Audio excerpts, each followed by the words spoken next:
I'm going to tell you a little bit about Veterans Voices of Canada first. Actually, this is the month. It's been 9 years this month that I started. And what Veterans Voices of Canada does in its tribute way is to travel and document veteran stories for history and education. We donate those to schools, museums, libraries across Canada, and that is another way of giving tribute to our veterans. Proud to say that we've documented close to 1,000 veterans that way on camera for history and education.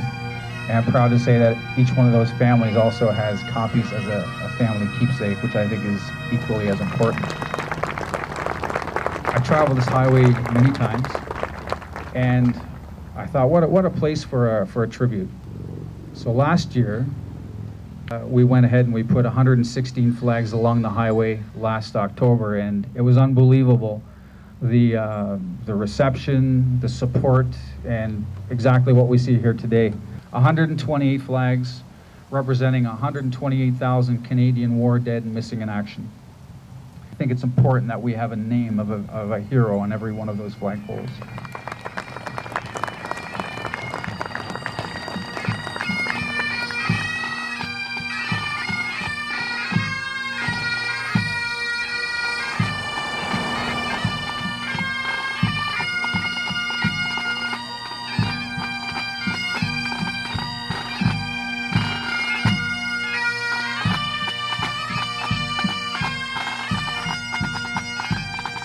At this time, I'd like to introduce Candy Greff from Lacombe. Mrs. Greff is the mother of Afghanistan Canadian soldier killed in action, Byron Greff.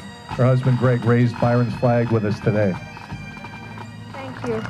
It is so wonderful to see so many people.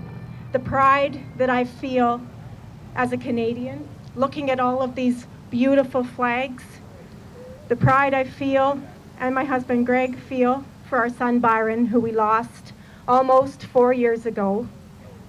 It's overwhelming, the support that was given to us at the time of Byron's death.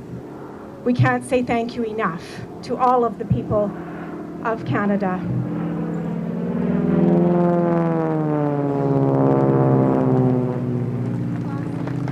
That was awesome.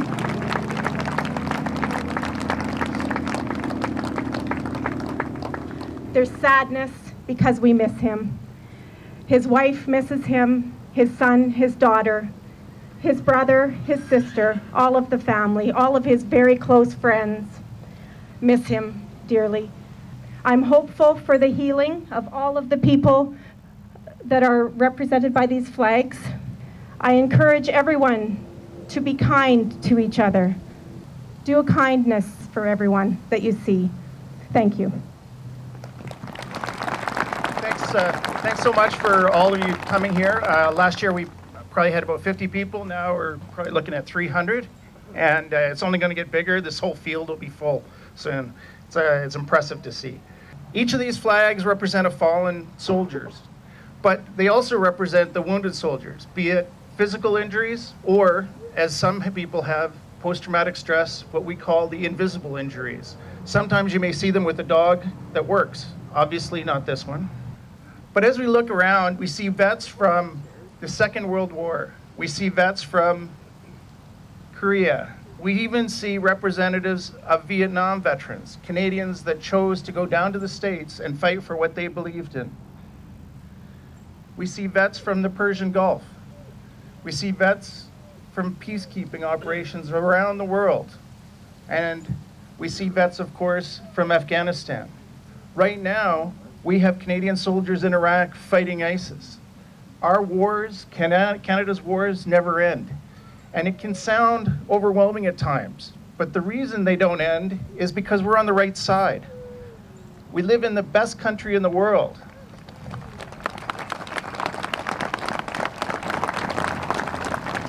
And I just want to add that if we forget, then the stories are lost. Thank you.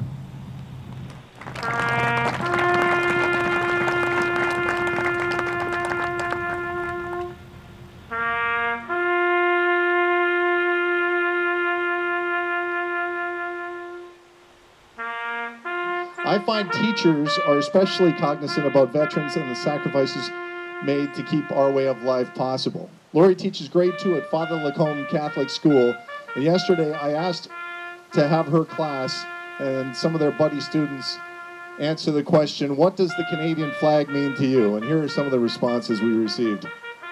It is a piece of our country that represents peace, love, and kindness. It reminds us that people fought for our country to be the way it is today. Isabella. When I look at the flag, it opens my heart and tells me that I am free and that will never be taken away. Michael, age 8. Please welcome to the microphone the founding executive director and producer for Veterans Voices of Canada, my friend Alan Cameron.